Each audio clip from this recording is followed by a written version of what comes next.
Welcome to the latest episode of our podcast series for financial advisors.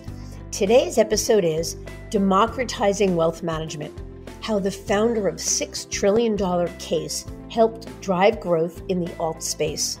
It's a conversation with Matt Brown, the founder, chairman, and CEO of CAIS.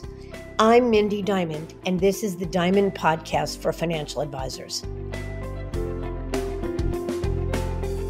This podcast is designed for advisors like you who are interested in learning more about the evolving wealth management industry through candid dialogue with breakaway advisors, those from the C-suite, and industry thought leaders.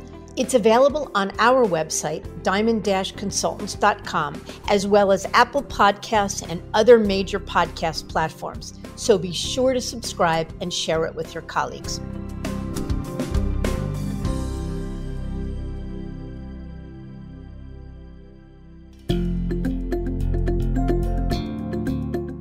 At Diamond Consultants, our mission is to help advisors live their best business life.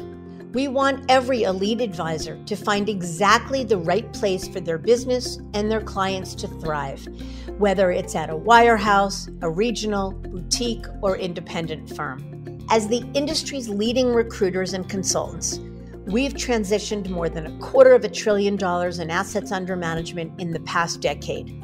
And each year, 25% of transitioning advisors who manage $1 billion or more are our clients. Curious about where, why, and how advisors like you are moving? Download the latest Advisor Transition Report to learn more, including intel on recruiting deals and our insight and analysis on the latest trends in the wealth management space. You'll find it at diamond-consultants.com/transition report. Or if you'd like to talk, feel free to give us a call at 908-879-1002. This is one of those episodes that dives into a real game changer in the wealth management industry. In this case, the story begins with a financial advisor named Matt Brown, who started out at Shearson Lehman Brothers and Smith Barney before he came to realize that there was a gap in the industry when it came to access to alternative investments. Once limited to institutional and ultra-sophisticated investors, these unconventional alternative investments, or alts, have become popular vehicles for many advisors looking to serve their clients who want to expand their portfolios. Yet in the early innings, advisors' access to alts was limited, particularly for those in the burgeoning independent space. That is, until fintech providers like CAIS entered the scene. Matt founded CAIS in 2009 with a vision of democratizing alts investing and opening up access to firms of all sizes and levels. And it's platforms like CAIS that were indeed transformational, leveling the playing field for the independent space by giving these advisors everything they needed to compete with the biggest names in the business. No doubt, CAIS has realized extraordinary success, doubling in network assets from $3 trillion to $6 trillion in the last 12 months alone. As Matt shares, it's indicative of a changing environment among investors moving beyond the traditional 60-40 portfolio to one that looks more like a 50-30-20 model based on stocks, bonds, and alts. The great reallocation of capital into alternative strategies, as Matt calls it, is well underway within the private wealth channel. And advisors in the independent space are embracing this evolution as an extraordinary growth engine, an opportunity to provide yet one more path to answer their clients' needs. So Matt shares his story with my partner, Lewis Diamond, offering a glimpse into how his vision became a model for success in the industry and what he sees on the horizon. Plus, Matt offers advice for advisors who are looking to add new avenues of growth and those considering change and wondering how best to replicate or improve upon what they currently offer their clients, and much more. Also in this episode, we launch a new segment called Founder's Blueprint, It's an idea that was born out of listener comments for more backstories from some of the most successful entrepreneurs in the industry. Our goal is to share each founder's unique why and how to help spark ideas and eliminate the fear that comes with the unknown. We're gathering each entrepreneur's journey for a special digest episode at the end of the year. So be sure to listen in to get a quick download from Matt on what it took to get from A to B and beyond. There's a lot to discuss, so let's get to it.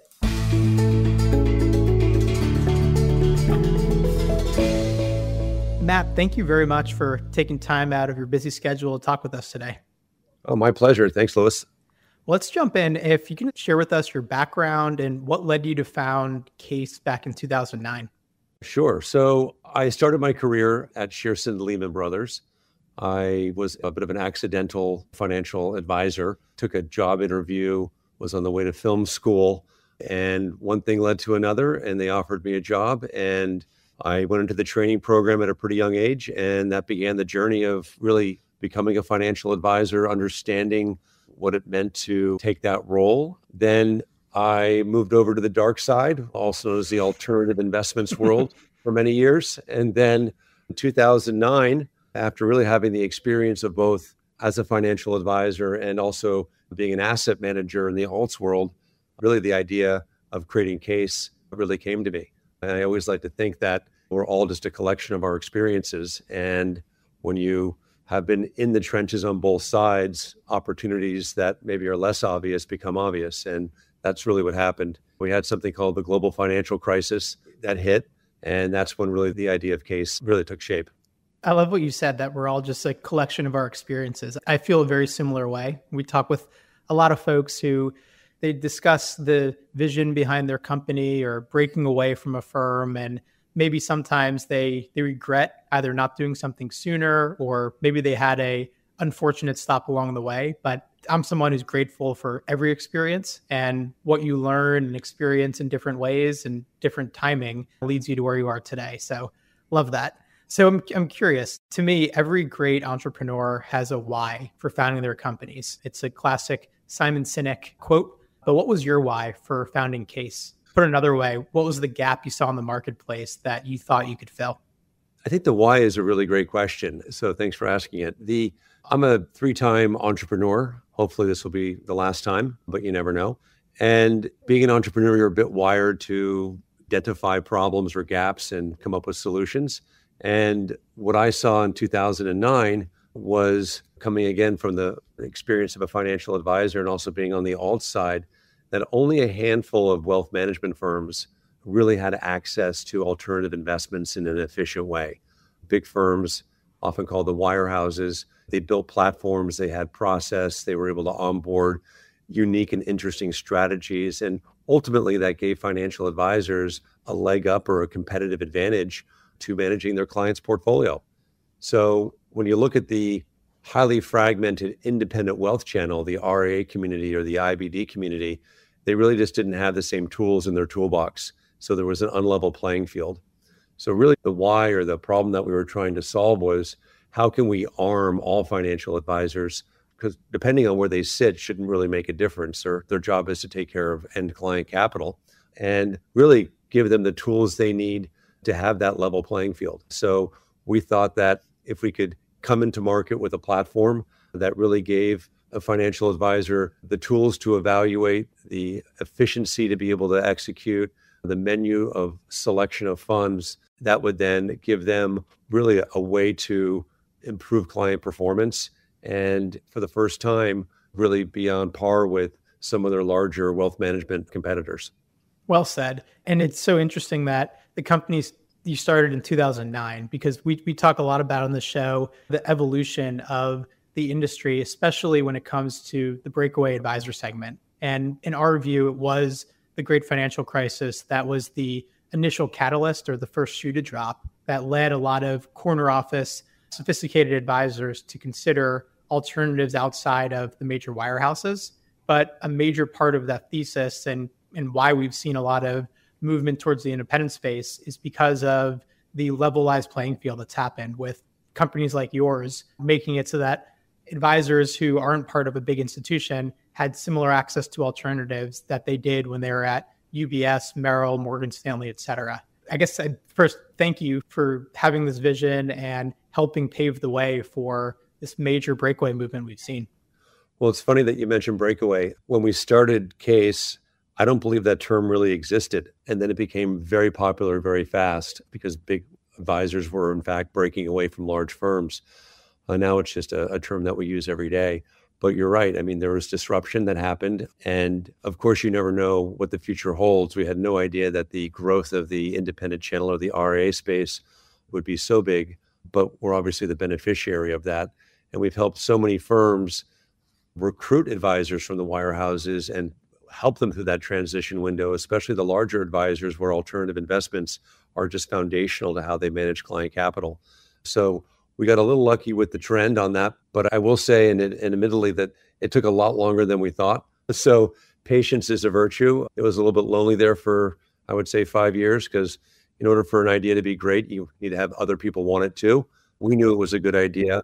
We were just a bit early on the ideas. But then again, lessons learned during that window of time always paid off in the end. Well said. So you hit on some of this, but what's the elevator pitch for CAIS? What's the value proposition?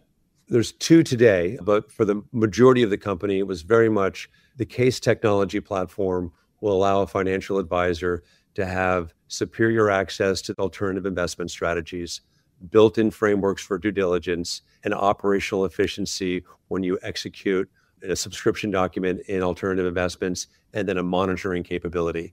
And that's all done on one single platform. You have to realize that pre-CAIS, advisors were hunting for their own alternatives in the independent channel. They were trying to find ways to do due diligence with limited resources. Technology hadn't really arrived to make that process efficient. There was no monitoring capability. So being able to centralize all those functions in a scalable format was really the elevator pitch. But there's really two elevator pitches, because the other one was for the asset manager. Everyone talks about the advisor being our client, and that's true. But we also serve the asset management community, and they want to grow their asset management business with new investors and differentiated channels. So we had to look at what their needs were, which is to bring in new investors to their funds in a differentiated channel to diversify their shareholder base. And we also had to meet the needs of the advisor, which wanted, for the first time, true institutional quality access. And this may be a bit of a naive question, but if an advisor isn't using CAIS or one of your competitors, and even let's say pre-CAIS, if I'm an RIA or an independent financial advisor and I want to offer alternative investments, say private equity, to my clients, I have to go and form individual relationships with the various asset managers, negotiate fees, figure out the whole subscription process, do my own due diligence. Am I thinking of this correctly? The use case of why someone would think of CAIS? Yeah, absolutely. We met with dozens and dozens of financial advisors in the independent space prior to launching the company. And we just went step by step, dissecting the entire chain that needed to happen in order for them to be successful in incorporating alternative investments into an end client portfolio. And it's not just a half a dozen issues. There's many challenging aspects of allocating to alts. It's understanding the strategies all the way to just making sure they're executed efficiently. And we just had to dig in, start somewhere, and make it easier. Advisors don't do things they don't understand or they don't feel comfortable with or they can't talk to their clients about. I was one, and we would stay away from that category. But if you can actually create a method and a process by which it's easier for them to approach alternatives and then follow it through with ending up in the end client portfolio, then you can really make change happen. But we still are seeing such small allocation rates compared to large institutions that allocate 40 and 50% of their funds into alternatives. Allocation rates are still down, broadly speaking, in kind of that 2 to 3%. A lot of room to grow there, but it starts with having a platform like CAIS that's identifying all the pain points and solving them. Thank you for sharing that. Can you give us any metrics around the amount of assets on your platform or the number of firms on your platform, just to give our audience a sense of CAIS's immense scale? Sure. One term that we somewhat created internally here that we measure is what we call network assets. And network assets are the amount of capital or client capital that a firm controls. So when you add all of that up, it leads to the pool that we can go fishing in, if you want to think of it that way. So up until about 12 months ago, we were at 3 trillion of network assets. So every firm that uses the CAIS platform, that's how much capital they control. In the last 12 months, our network assets have gone to 6 trillion. So 14 years to get to 3 trillion, 12 months to get to 6 trillion. And that represents about 62,000 financial advisors nationwide. In terms of other things that we look at, the number of offerings on the platform have quadrupled in that same period of time. So you have a lot of forces right now that have changed from the time that we began the business. One is advisor demand has grown, and it's grown because they now have access, but also they know that they can be more competitive with alts. So more and more first-time advisors are wanting alternatives as a competitive differentiator. And at the same time, you have another huge trend, which is the asset manager demand for the wealth clients, because it's a new channel that's largely untapped and they want to be able to grow their business with those types of clients. And then lastly, the big mega trend is, of course, technology. When we started, definitely played a role, but the advancements in technology and the way that we've built our technology have really made a huge impact. So technology means lower cost, it means speed, it means efficiency. And when you couple that with a two-sided marketplace, both wanting each other, both having strong demand, that's what really in the last 5 years has made CAIS grow. Is there anything you can attribute the 12-month doubling of the network assets? Is there like one or two big clients, or there's like a big strategy that is paying off now? It's probably the one topic that doesn't often get discussed, but it really rests in the asset manager demand category. Just to give you some stats, 3 years ago, if you were to add up the amount of individuals at the top 10 asset management firms, that's a Blackstone, a Carlyle, an Apollo, the firms that are really focused on wealth management, I think they had fewer than 150 people total focused on wealth management. And that could be everything from the individual that's talking to the advisor, the specialist, to back office support. That's those same 10 firms collectively have over 2,500 people today and growing. Wow. So they're voting with their dollars. And what's happening is their approach to being in the market, spending time educating advisors, spending time creating wealth-friendly investment vehicles, a huge point. What is not a wealth-friendly investment vehicle? A 10-year lockup private equity, $5 million minimum drawdown structure. That's an institutional structure, works well there. What is a wealth-friendly structure? Same strategy, but maybe in an open-ended vehicle for accredited investors with lower minimums.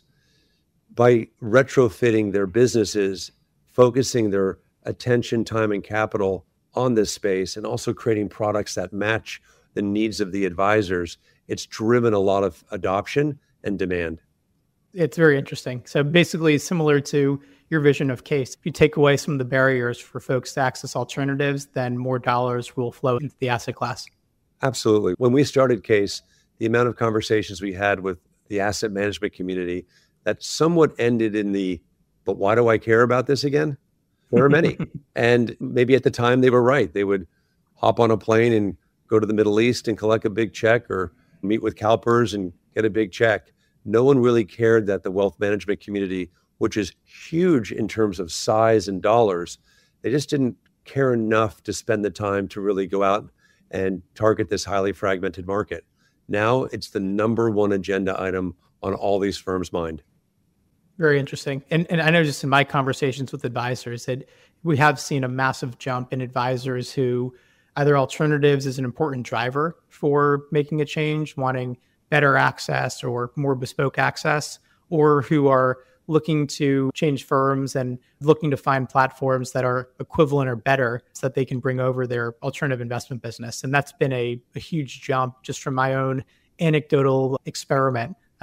You have the data, I have my own experience, but I've definitely seen that as well. There's been a big shift. We sometimes internally talk about it like we spend a lot of time in the why alts conversation, why alternative investments to the advisor community. That's pretty much gone now. And now it's a how alts conversation. So it's not about the value prop of having alternatives. It's how can they best do it. And that's been a bit of a sea change. And with that, they know they can be more competitive. As you said, they can attract new advisors to their firm if they have access to a platform like CAIS. They can also hunt for bigger clients, more sophisticated clients, all of which want alternative investments in their client portfolios. So when you add up some of those factors, that's really driving the advisor demand side of the equation. We track a lot of things here as a company. And one of the things we track are from an existing advisor when they allocate to an alternative investment fund, is that new capital from an existing client or existing? Most of it's new. So they're now actually deepening wallet share with their existing client base. A big part of it is if everyone else is offering alternatives and if the trend is growing, if you're an advisor who does not offer alternative investments, unless you have a really good thesis for why you're not doing it, you stand to potentially lose existing clients or at least have clients start allocating to different advisors who can scratch their itch. Yeah, I said at this our annual summit in October 2 years ago, I said something somewhat controversial. I said, if you're a financial advisor and not allocating to alternative investments, there's a chance in the next 3 to 5 years that you don't have a business. And I believe that for exactly the reasons that you just said. The tide has turned. Advisors are allocating to alts. And if you're an advisor who is shied away or is not willing to spend the time to think about why they're important for an end client, you can absolutely risk keeping that client. So it's becoming table stakes, and we see a ton of adoption as a result. Good news for you.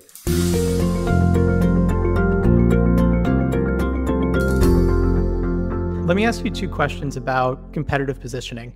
Who are your primary competitors, and how do you think you differ from them? Competition can be looked at in a variety of ways. We actually don't, for the most part, think about someone who looks like CAIS or tries to be like CAIS as a direct competitor. Our market share is far too big. I think competition, or what we compete against every day, is advisors who are first-time users. So what we're really doing is working with the advisor community that has never allocated with alternative investments and arming them with what they need to begin their journey. That's the number one battlefield that we're on every single day. You look at other firms that could be competitors, like a Schwab or a Fidelity or some of the TAMPs as an example. But for the most part, we integrate and work with all of them now. And it's just the journey that we've been on and the technology that we've built and the business that we've built, for them to try to replicate that would be a pretty tall order. So to a large degree, we feel like we're a market leader. We are somewhat standing alone. We've tracked about 50 firms over 15 years that have started. We think about 48 are out of business. Let's just say it's a lot harder than it looks. Trust me, it's taken a lot longer than we thought. But for the most part, it's a pretty wide open field in a very large market to target. So we feel pretty comfortable with where we are, and we're just going to keep thinking about the needs of the advisors and the needs of the asset managers, innovating and delivering a great user experience. How about, I can think of 15 RIAs just off the top of my head who claim that their differentiator is we have bespoke access to alternatives and private investments. When you hear firms talk about that, does that mean that they're probably not CAIS clients? And is that kind of thinking, that type of strategy, a competitor to your model, or is it intertwined? I think it's an interesting comment. We used to hear that a lot more. The CAIS technology, I'm going to answer this 2 different ways, but the CAIS technology has evolved from what we call our marketplace model, which means an advisor logs in and sees funds, to a SaaS business where the technology that underpins our marketplace that makes that whole thing work can be applied to any fund, no matter where they find it. So let's take 2 firms. Firm 1 has no alternative investments. We talked a lot about that. We know what to do there. We can deliver them our platform. It has a menu of products. They're all pre-due diligenced.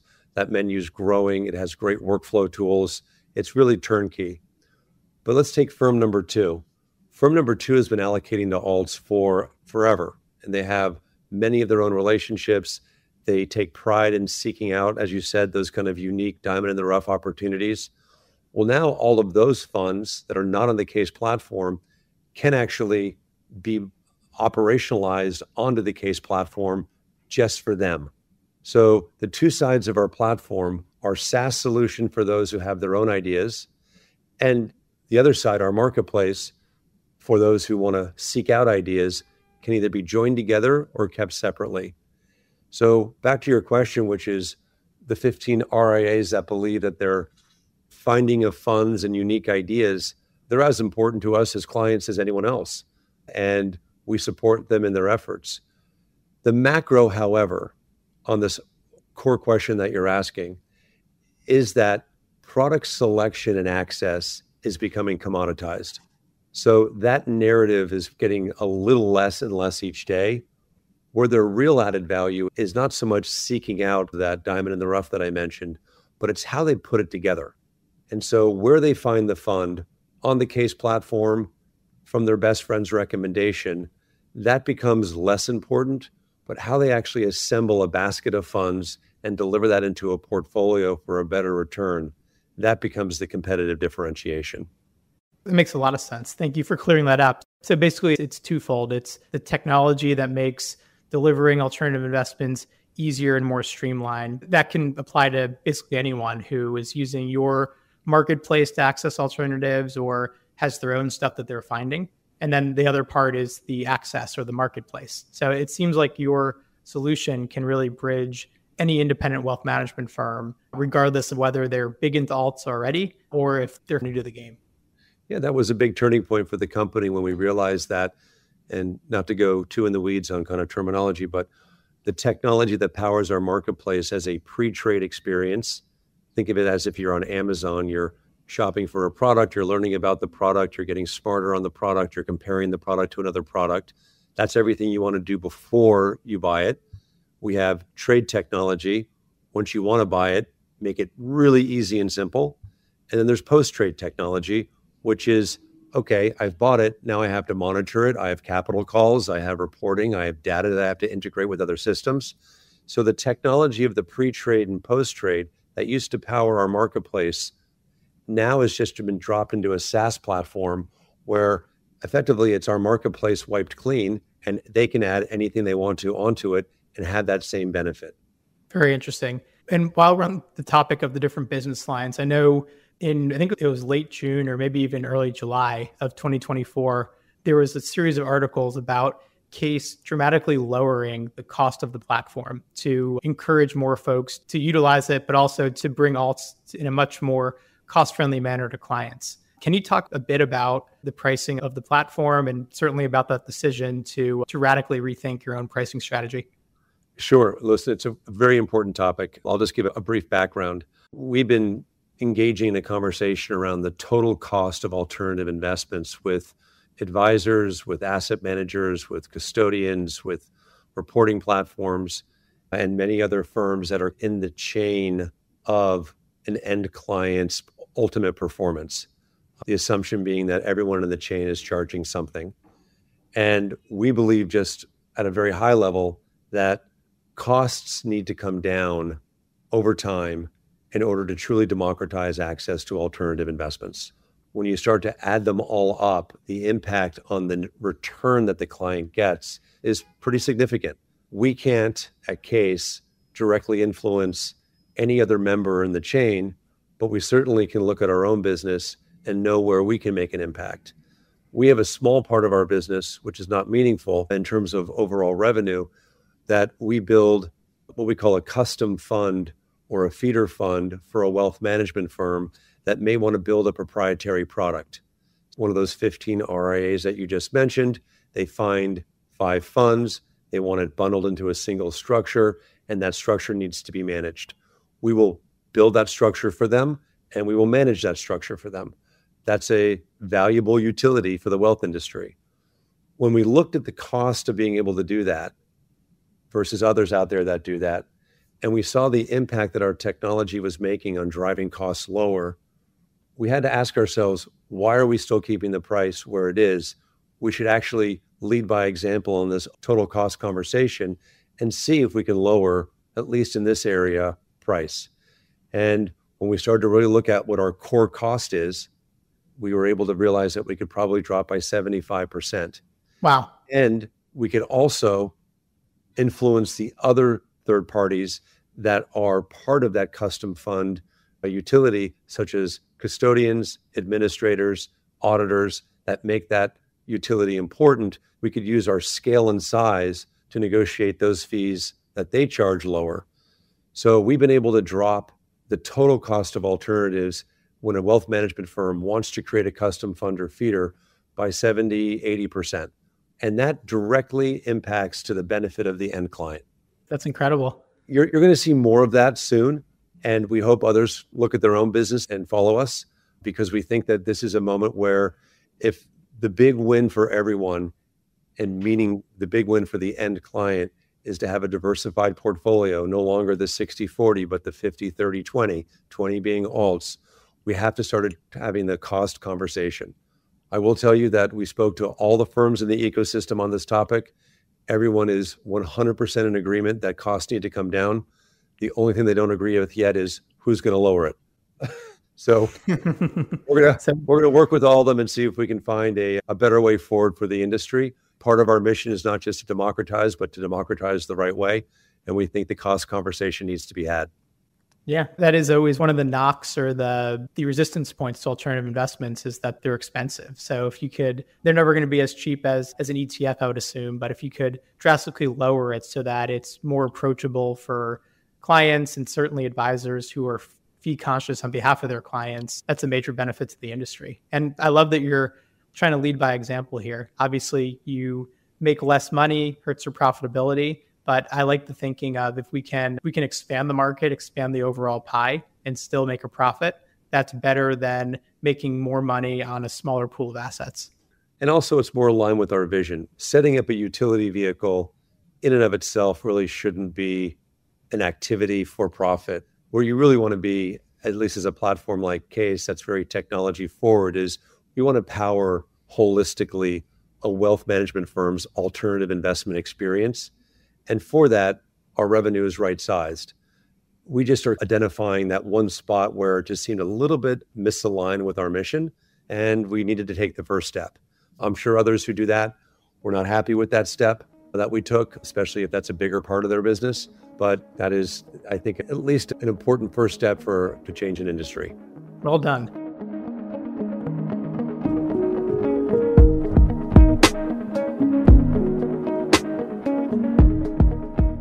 I'm excited about this next set of questions here, because you're our inaugural guest on a new segment called Founder's Blueprint, which highlights an entrepreneur's journey. And as a CEO and founder, really excited to dig in and download with you about what it took to get from A to B and beyond. So let's jump into these, I think, pretty interesting set of questions here.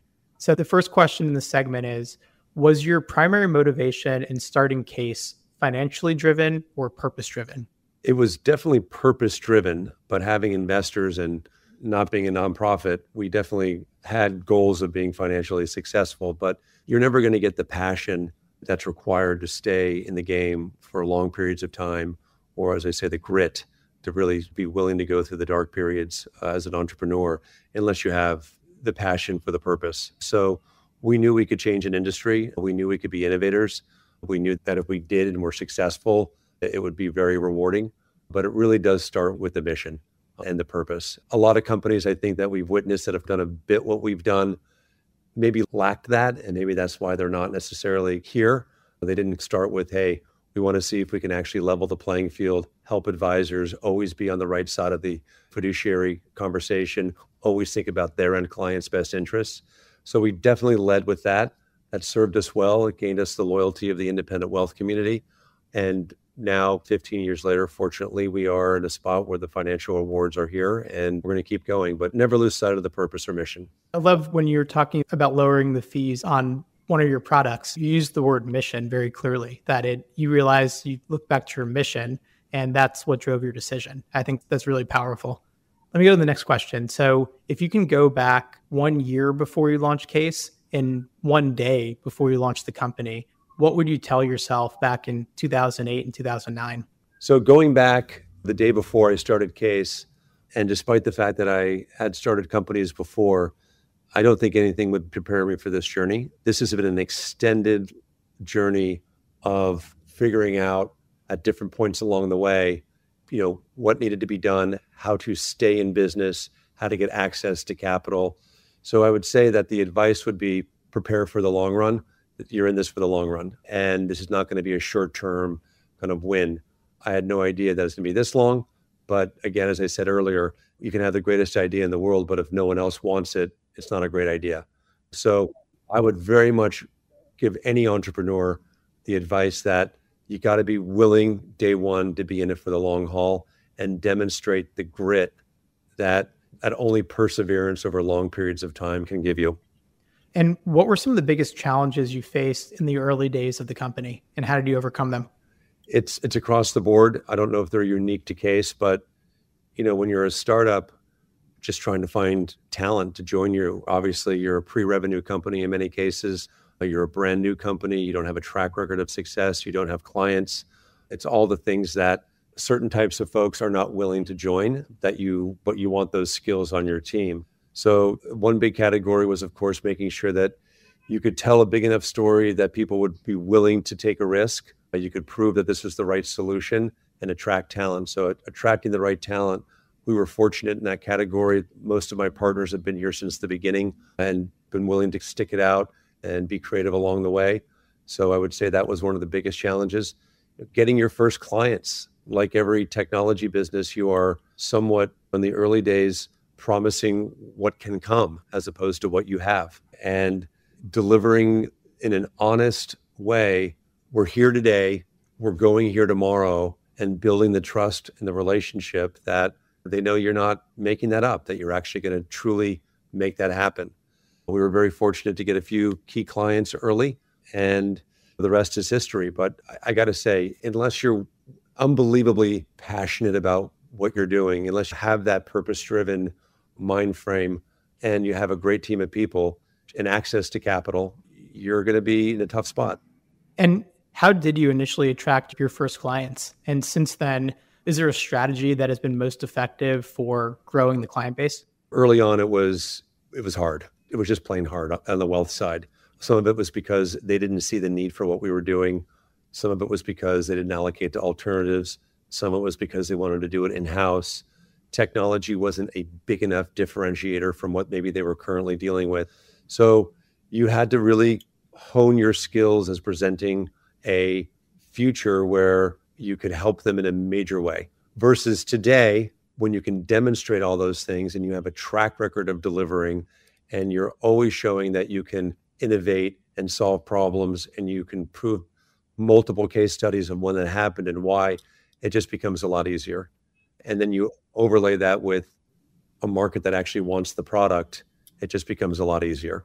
And how about, with any business, the first clients are really hard. Obviously, you get to a point where it's never easy, but where growth starts picking up, you have a product that people want, you have a track record, et cetera. Once you got to that point, can you pinpoint a strategy for growing the business that has been really impactful?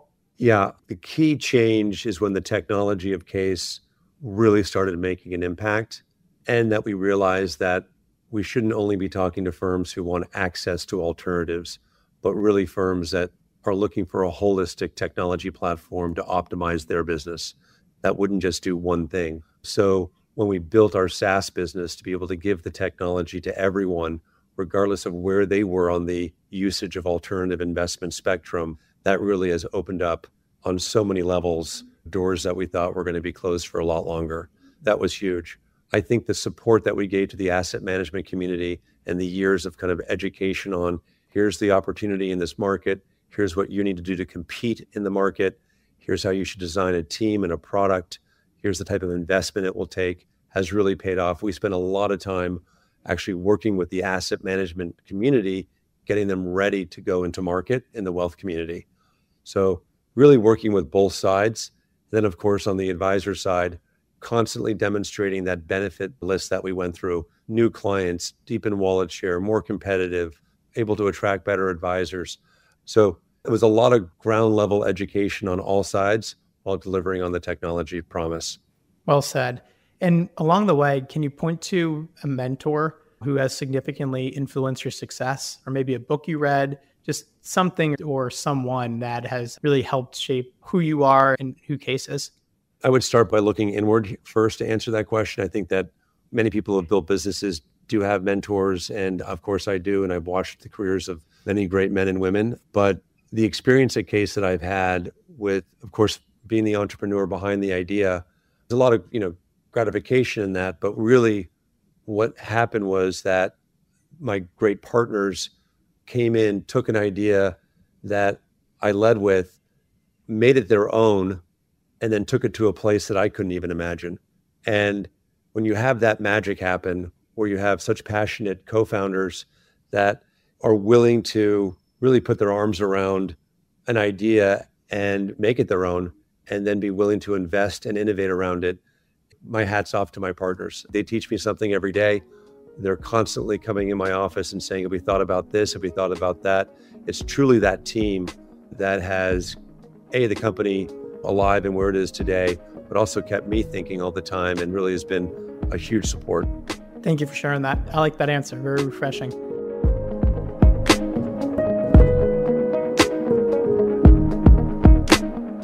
Let's change gears here. I know CAIS does extensive thought leadership on a lot of different topics and a lot of really helpful data. But I saw one of your recent reports mention the shift from the traditional 60-40 stock to bond portfolio to the 50-30-20 portfolio, which is stocks to fixed income to alternative investments. So if this prediction is true, or if the data, maybe not even a prediction, but the data is proving this out, why is this a significant shift for the industry?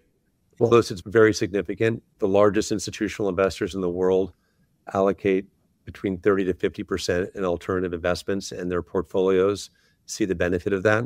Not only is it reducing volatility in the portfolio, it's serving as protection in times when things are not great in the market, and also taking advantage of opportunities that the public markets don't offer. The significance of this shift in wealth means that end clients of the advisor will have better performing portfolios.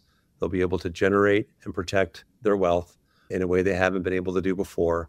And let's be honest, wealth creation and wealth preservation, that's how build a world where you can pay for your children's education, you can retire, you can do many of the things that all of us want to be able to do. And now we're able to deliver a better way forward. So we think this is industry changing, and we think being able to do this is to a huge benefit to the investment community that's previously not had access to alternatives.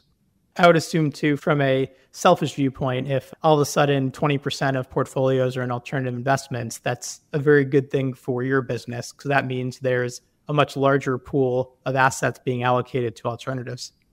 I think it's great for the community of investors. Obviously, anyone who's in the business that supports the democratization of alternatives will benefit from it. But really, if we go back to the purpose and mission, the ability to change an industry and the ability to bring new products and new opportunities in a way that's never been done before is definitely the driving force behind the company. How have you seen the allocation of client portfolios to alternatives change recently? And why do you think this is? We've covered some of this, but I'm curious mostly about why do you think advisors and clients are allocating more to alternative investments? I think part of it is that information now is more readily available to end clients, and the reverse inquiry and the pressure for advisors to be able to have answers to why don't we have private equity in our portfolio, or why don't we have private credit in our portfolio? I think that's coming up a lot more. I think that as the trends from wirehouse advisors moving to the independent channel and being overly familiar with the benefits of alts continue to increase, the need there is also great. So there's a lot of underpinnings of this. And I'll go back to the asset manager community for a second and say that they've done a tremendous job in focusing on education and leading with education on their strategies overall, and not just selling a product or a track record. They're doing a great job in that front, and we're going to continue to support that.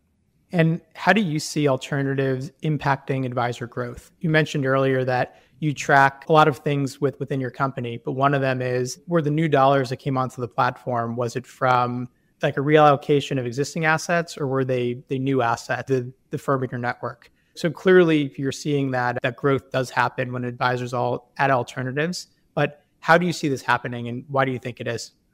We always laugh internally when we meet an advisor that says, my clients don't allocate to alternative investments. And we always joke back, they do, they're just not doing it with you. So the trend and the data show that, so much capital from existing clients that end up in alts when we finally power a firm with a platform like CAIS to have access in a process around alternative investments leads to them deepening wallet share with their end clients. We see it again and again. It's the money that they weren't having under their control, the money that might have been at a Goldman or a JP Morgan or a UBS that now they can actually compete for. Alternatives help advisors grow in many different ways. Let's just start with portfolio performance.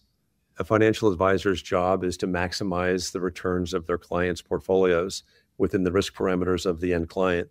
And alternatives are doing that. And that is a number one driver. From a competitive standpoint, many advisors who believe their clients don't have an interest in alts find out that their end clients are actually allocating to alts, but just away from them. So now the introduction of alts is allowing them to deepen the wallet share and holistic relationship that they have with their end client. So it's both from a business building standpoint, but also from a maximizing the overall portfolio performance for an end client, which is truly going to be the measure of your advisor.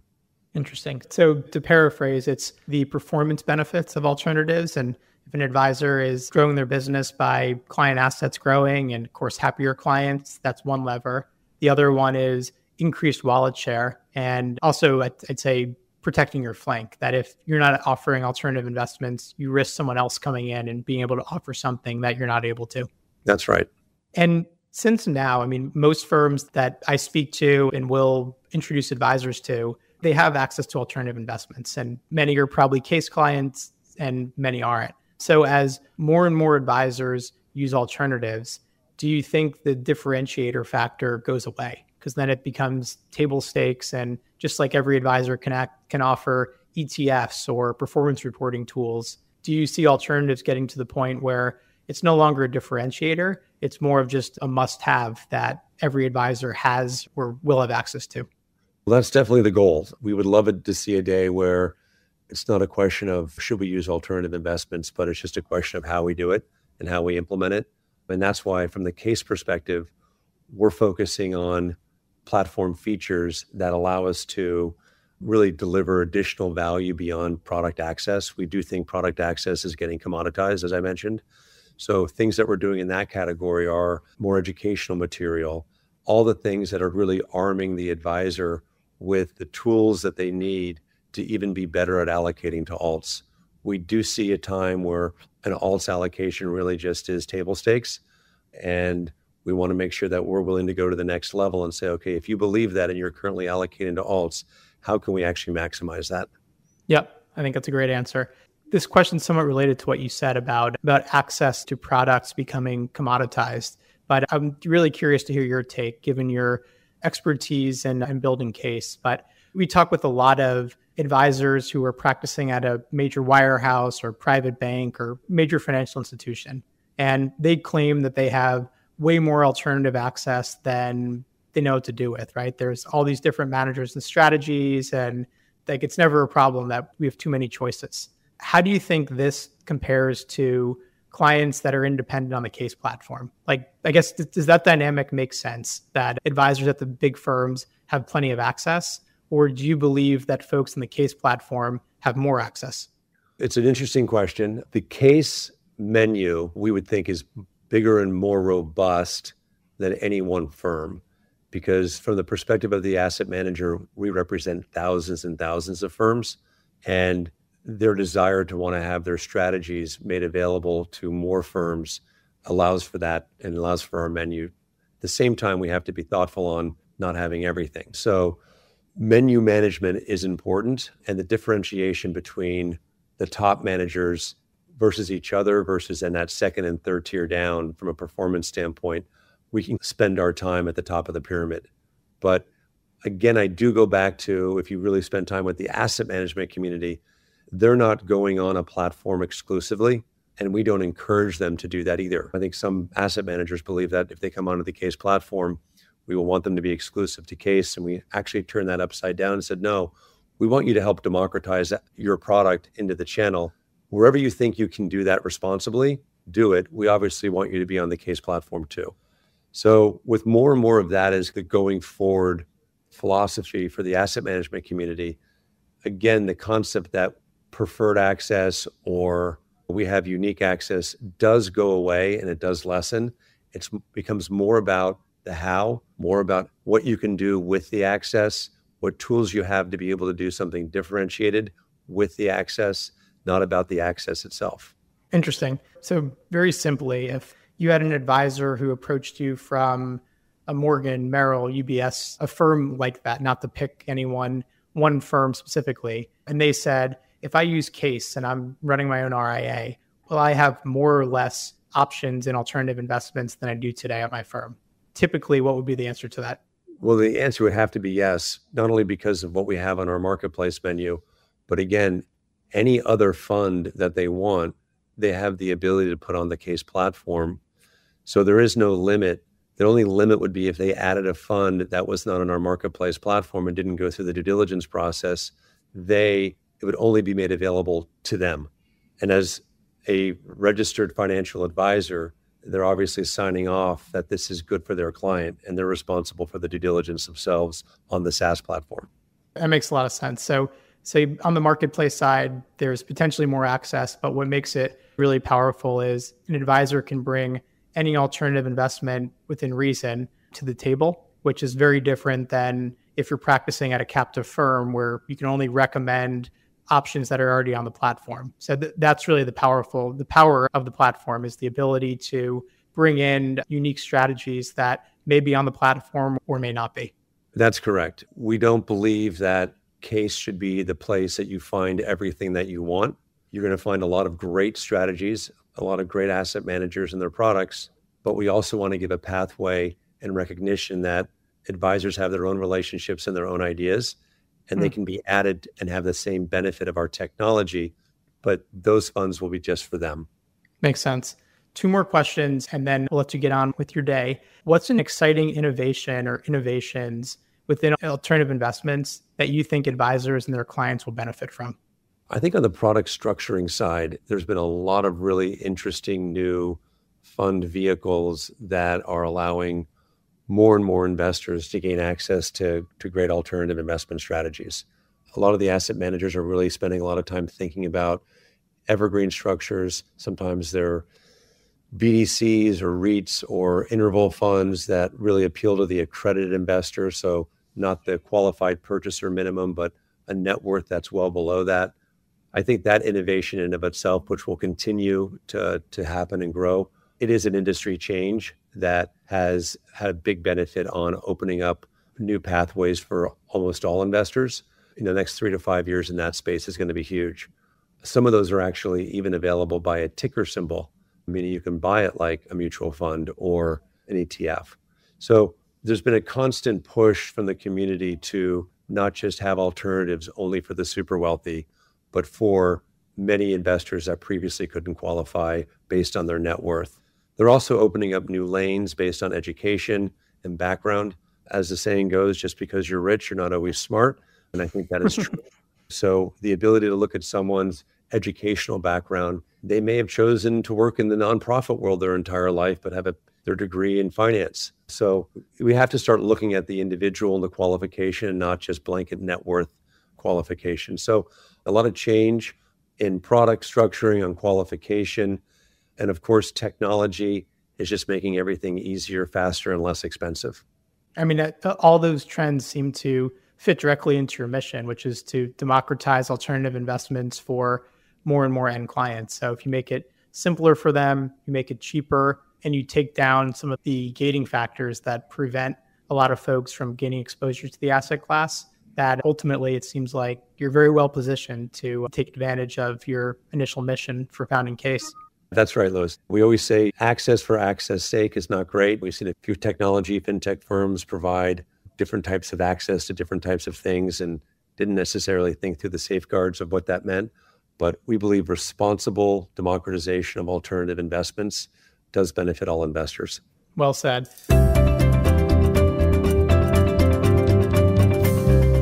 Any parting words of advice for advisors or folks listening that are curious about how to grow a successful business?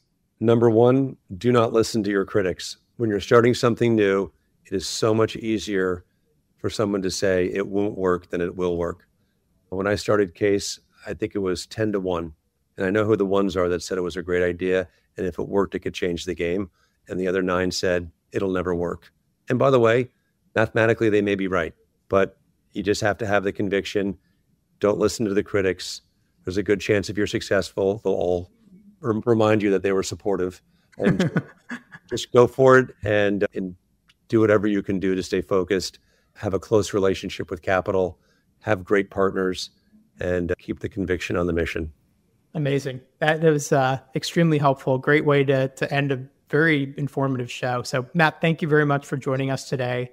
We don't normally spend a lot of time on investment strategies or even within the investment realm, but I think this episode is very instructive because it shows the way in which access to products, all different types of products and services, has been democratized, especially in the independent wealth management business. And if you have conviction to practice in a certain way, you don't necessarily have to let who you're buying products from stand in your way. So I love this episode. It shows the innovation in the space and also just the, I think, really interesting way that you led with purpose in your mission to build a game-changing company for the industry. So I really appreciate your time today, Matt, and we'll have to do this again when you're at 16, 20 billion and it's the 50-50 portfolio between equities and alternative investments.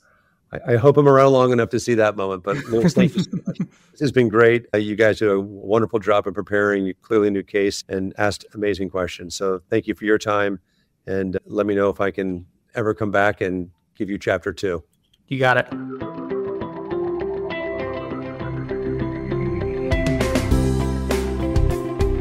Curious about where, why, and how advisors like you are moving?